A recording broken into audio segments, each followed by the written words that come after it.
Okay, so the glute bridge, lots of different variations to do with the glute bridge.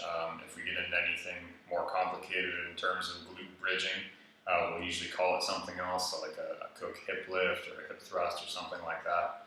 But your basic glute bridge, you would do lying down on your back on the floor.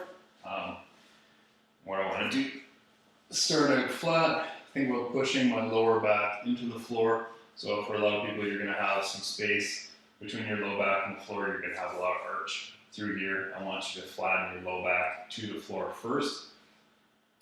And then squeeze your butt before you move anywhere. So just think about clenching your butt and then keeping your butt clenched, keeping your core nice and tight.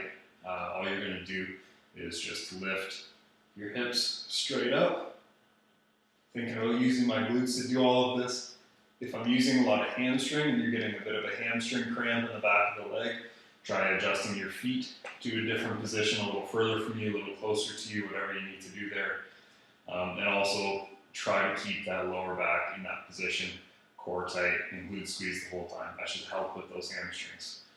So the idea is just push those hips all the way up. In this top position, the shoulder and knee on a relatively straight line. I don't need to arch my back to get there. That would be doing it wrong. That means I'm not using my glutes, and I'm not stopping halfway. I'm going all the way through a full range of motion each time. And a nice, strong squeeze of the glutes at the top of that movement to really make sure that they're working hard. So that's the glute bridge.